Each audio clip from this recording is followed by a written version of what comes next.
मीनाक्षी लग्न करून आपल्या सासरी येते आणि तिचा नवरा आहे, हा नवरा उडाणटप्पू असतो. त्याचं घराकडे लक्ष नसतं. त्याच्यामुळे मग तिच्या दीरासोबत संबंध तयार होतात. ही घटना घडलेली आहे केरळमध्ये आणि मग या सगळ्या संबंधातून पुढे काय होतं, ही सांगणारी ही घटना आहे.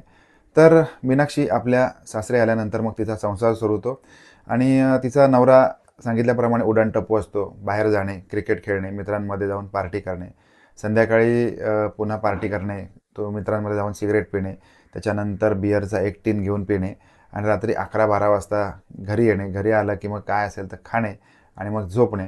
सकाळी उठलं की परत आपल्या कामावरती जाणे. कधी-कधी कामावरती दांडी मारणे. म्हणजे पार्टी कल्चर हे त्याच्यासाठी सर्वस्व असतं. त्याच्यामुळे मग त्याचं मीनाक्षीकडे दुर्लक्ष होत असतं. लग्नानंतर पहिले काही दिवस चांगले जातात. पण मीनाक्षीची अपेक्षा असते की आपल्या नवऱ्याने आपल्याकडे लक्ष द्यायला पाहिजे. आपल्यासाठी वेळ दिला पाहिजे. आपल्याला बाहेर खायला प्यायला नेलं पाहिजे. एखाद्या ठिकाणी फिरायला नेलं पाहिजे. आपल्याला काय हवं नको ते बघितलं पाहिजे. आपल्याला कपडे किंवा काही दागिने, बाहेरच्या काही वस्तू आणून दिल्या पाहिजेत आणि आपल्यावरती मनसोक्त प्रेम केलं पाहिजे, असं तिला वाटत असतं किंवा हे स्वप्न घेऊन ती तिच्या सासरी आलेली असते. पण आता तिच्या स्वप्नांचा पूर्ण चुराडा होतो. तिचा नवरा तिच्या अपेक्षेच्या अगदी उलटा तिला मिळालेला होता. त्याच्यामुळे मग ती मनातून खट्टू झालेली होती. कोणाशी बोलत नसायची आणि त्यांच्या घरामध्ये तिचा सख्खा दीर देखील असतो आणि हा दीर एकदम कर्तव्यदक्ष, सकाळी उठायचं, कामावरती जायचं. मीनाक्षीचं वय असतं 23 वर्ष आणि तिच्या दीराचं वय वर्ष असतं 25 आणि दीर हा थोडासा कामामध्ये चांगला होता. नुकतंच त्याचं कॉलेज संपलं होतं. तो त्याच्या कामावरती लक्ष देत होता. सकाळी उठायचं, कामावरती जायचं, कामावरून ते घरी यायचं, घरी आल्यानंतर काही घरामध्ये लक्ष द्यायचं आणि आपल्या घराकडे तो लक्ष देत होता आणि घरातल्या सगळ्या गोष्टींकडे, घरी काय हवं, काय नको, कुणाला काय पाहिजे, घरी कोणाचे काही कार्यक्रम असतील, या सगळ्या गोष्टींकडे लक्ष देत होता. त्याच्यामुळे तिच्या दीराचा स्वभाव मीनाक्षीला मात्र खूप आवडत होता. त्याच्या उलट तिचा नवरा हा त्या घरामध्ये वागत होता. त्याच्यामुळे तिची बऱ्याच वेळेला चिडचिड होत होती. पण हा दीर मात्र आपल्या वहिनीला देखील काय हवं, काय नको, या सगळ्या गोष्टींची विचारपूस तो करायचा. येताना वहिनीसाठी काही ना काहीतरी खायला प्यायला घेऊन यायचा. त्याच्यामुळे त्याची वहिनी म्हणजे मीनाक्षी ही देखील त्याच्यावरती कायमस्वरूपी खुश होती आणि आता आपला दीर हा आपल्याकडे चांगलं लक्ष देतो किंवा आपल्याला काय हवं नको ते बघतो. त्याच्यामुळे मीनाक्षी देखील सकाळी उठल्यानंतर रात्री झोपेपर्यंत त्याला देखील काय हवं नको ते त्याला बघत असायची. त्याचे कपडे इस्त्री करून ठेवायची. त्याचबरोबर त्याला डबा बनवून द्यायची. घरी आल्यानंतर त्याचा डबा घासायची, त्याला जेवण वाढायची. त्याचे अंतर्वस्त्र देखील धुण्याचं ती काम करत होती. त्याचे कपडे इस्त्री करण्याचं काम करत होती. सगळं एखाद्या नवऱ्याचं, एखादी स्त्री जसं करत असते तसं मीनाक्षी आपल्या दीराचं करत होती. कारण तिचा जो दीर आहे, हा दीर आपल्या घराकडे किंवा त्याच्या वहिनीकडे व्यवस्थित लक्ष देत होता. पण आता आपला दीर आपल्याला किती दिवस पुरणार, हा देखील तिच्या मनात विचार येत होता आणि आता या सगळ्या गोष्टींची तिला सवय झालेली होती. कारण नवरा कायमस्वरूपी बाहेर असतो. बऱ्याच वेळेला तिला वेळ देत नाही आहे आणि त्यांच्यामध्ये येणारे संबंध हे देखील क्वचितच असायचे. तिचा नवरा अल्लड स्वभावाचा होता. दीर मात्र मॅच्युअर असल्याप्रमाणे वागायचा. आता दोघेही एकमेकांच्या थोडेसे भावनिकरित्या जवळ यायला सुरुवात झालेली आहे. त्याला हे जाणवत होतं की आपला भाऊ चुकीचा वागतो. पण या सगळ्या गोष्टीला आपल्या वहिनीचा काही दोष नसल्यामुळे मग तो तिला देखील भावनिक आधार द्यायचा, तिला समजावून सांगायचा. आज ना उद्या ह्या सगळ्या गोष्टी बदलतील असं देखील तो म्हणायचा आणि कामावरून तो नेहमीप्रमाणे घरी यायचा. दोघे एकमेकांसोबत बोलायचे, हास्य विनोद करायचे. सुरुवातीला यांचं जे नातं होतं, वहिनी आणि दिराचं नातं हे हेल्दी होतं. वेळ पुढे जात होता तसं-तसं एकमेकांमध्ये यांच्या भावनिकरित्या नातं जवळ आलेलं होतं. दोघेही शारीरिकदृष्ट्या मात्र एकमेकांसोबत लांब होते. पण आता कुठल्याही क्षणी ते एकमेकांसोबत शारीरिकरित्या जवळ येण्याची आता ही वेळ आलेली होती. आता मीनाक्षी काय करायची, की संध्याकाळी आल्यानंतर थोडीशी खट्टू असायची आणि दीर तिला विचारायचा, की "वहिनी काय झालं?" तर ती त्याला म्हणायची, की "काही नाही, तुम्ही चहा घेताय का?" मग त्याच्यासाठी चहा ठेवायची. दोघे एकमेकांच्या समोर बसून चहा घ्यायचे. एक दिवशी संध्याकाळी मीनाक्षी घरी बसलेली होती. तिचा दीर कामावरून आलेला आहे आणि मीनाक्षी जास्तच नाराज दिसत होती. त्याच्यामुळे मीनाक्षीला तो विचारतो, की "वहिनी काय झालं?" तर मीनाक्षी त्याला काही उत्तर देत नाही आणि तिथे बसून राहते. आता दीर तिच्या कडेला जाऊन बसतो, खुर्ची टाकून बसतो आणि तो तिला म्हणतो, की "वहिनी नक्की काय झालं तुम्ही सांगा." वहिनी म्हणते, "काहीच नाही."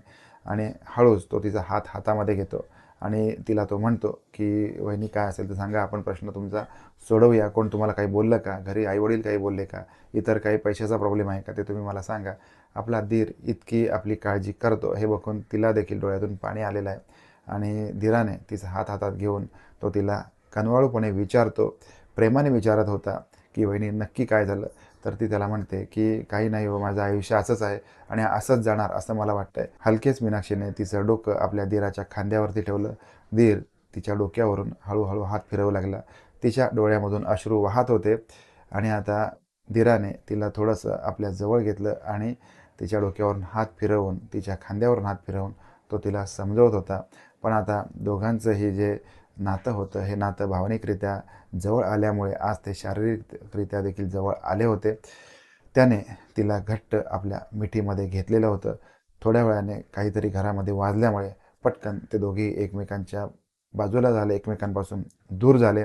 मीनाक्षीने त्याच्यासाठी चहा ठेवला आणि आता दोघेही एकमेकांकडे बघून एकमेकांना इशारे देत होते, एकमेकाला समजवत होते, नजरेने एकमेकाला समजवत होते. आणि पुढच्या 4च दिवसांमध्ये पुन्हा एकदा तीच वेळ आली, ज्या वेळेला त्यांच्या घरामध्ये कोणी नव्हतं. मीनाक्षी आणि तिचा दीर हा एकटेच होते. त्याच वेळेला देखील अशीच प्रसंग झालेला होता. मीनाक्षी नाराज होती आणि तिचा धीर तिला समजवत होता की "वहिनी काळजी करू नका, सगळं व्यवस्थित होईल." त्याने तिला मिठीमध्ये घेतलेलं होतं, जवळ घेतलेलं होतं. मीनाक्षीच्या अंगा-खांद्यावरून फिरत होता, शरीराच्या वेगवेगळ्या भागांवरून फिरत होता. त्यालाही कळत नव्हतं की आपल्याकडून काय चाललं आहे. आपल्यासमोर असणारी व्यक्ती आपली वहिनी आहे. तिलाही कळत नव्हतं की आपल्या बाहुपाशामध्ये असणारा व्यक्ती म्हणजे आपला नवरा नसून आपला दीर आहे. दोघेही एकमेकांच्या भावनिकरित्या किंवा शारीरिकरित्या इतके जवळ आले होते की दोघांमध्ये आता एकमेकांवरती चुंबनाचा वर्षाव सुरू झालेला आहे. तिच्या धीराने तिला जवळ घेतलेलं आहे. इतकं जवळ घेतले की दोघांचेही समोरचे भाग एकमेकांच्या समोर आलेले आहेत. धीर जवान होता, तरुण होता. मीनाक्षी देखील तरुण होती. दोघांनीही एकमेकांच्या अंगाखांद्यावरून हात फिरवायला सुरुवात केलेली आहे. एखाद्या गरम कढईमध्ये जर का बर्फ टाकला तर काय होईल, तशी अवस्था आता तिच्या धीराची झालेली होती. मीनाक्षीला आपला नवरा का आवडत नव्हता, तर तो तिच्याकडे दुर्लक्ष करत होता. ह्या इतक्याच कारणासाठी तिने आज आता आपल्या धीराला जवळ केलेलं होतं. तिने ठरवलेलं होतं, काही जरी झालं तरी आपण आपल्या नवऱ्याकडे दुर्लक्ष करायचं आणि धीराला मात्र काय हवं ते द्यायचं. त्याची सगळी हौस-मौज आपण पुरवायची. आपल्या धीरासारखाच जर का नवरा आपल्याला मिळाला असता तर किती बरं झालं असतं. मी त्याच्यावरती खूप प्रेम केलं असतं, असं तिला मनोमन वाटत होतं. आणि दोघांमध्ये आता शरीर संबंध सुरू झालेला आहे. त्याने तिला उचलून घेतलंय, ड्रॉइंगमधून तो बेडरूममध्ये घेऊन गेलाय आणि बेडवरती त्याने तिला हलकेच ठेवलेला आहे. तिच्या अंगावरती तो आरूढ झालेला आहे, तिच्यावरती तो स्वार झालेला आहे आणि आता आपल्या वहिनीच्या सगळ्या शरीराचा संपूर्ण आस्वाद तो घ्यायला त्याने सुरुवात केलेली आहे. आणि या दोघांमध्ये शरीर संबंध रंगात आलेले आहेत. इतके रंगात आलेले आहेत की मीनाक्षी आता भावना विवश झालेली आहे. दोघांचे शरीर संबंध एका नवरा बायकोप्रमाणे आता सुरू झालेले होते आणि दोघेही तरुण असल्यामुळे दोघांनीही एकमेकांना भरपूर शरीर सुख दिलेलं आहे. दोघेही एकमेकांच्या प्रेमामध्ये अखंड बुडालेले आहेत. एकमेकांच्या शरीराचा आस्वाद घेतल्यानंतर, संपूर्ण एकमेकाला सुख दिल्यानंतर दोघेही त्या बेडवरून बाजूला झालेले आहेत. दोघांनी एकमेकांकडे नजरेने बघितलेलं आहे. दोघांच्याही नजरेमध्ये काहीतरी कमीपणा, काहीतरी जाणवत होतं. आपण कदाचित चूक तर करून बसलो नाही ना, पण ते दोघेही एकमेकाला समजवत होते की नाही, ही चूक होऊ शकत नाही. कारण आज मीनाक्षी, तिचा नवरा हा तिच्याकडे दुर्लक्ष करतो, घराकडे दुर्लक्ष करतो, हे ह्या दोघांनाही माहिती होतं. त्याच्यामुळे आपण केलेली चूक नाही आहे, हे ह्या दोघांनाही समजवत होतं. तिच्या दिराने लुंगी घातलेली आहे, अंगावरती बनियान चढवलं आहे आणि तो पुन्हा आपल्या कामासाठी निघून गेलेला आहे. मीनाक्षी देखील आपल्या स्वयंपाकघरामध्ये निघून गेलेली आहे. तिने तिचं काम सुरू केलं आहे. यानंतर मात्र या दोघांमध्ये वरचे वरती संबंध येत होते. 4 महिन्याचा काळ गेलेला आहे, 6 महिन्याचा काळ गेलेला आहे. मात्र या गोष्टीची खबर कुणालाही नव्हती की या दोघांमध्ये काय चालू आहे.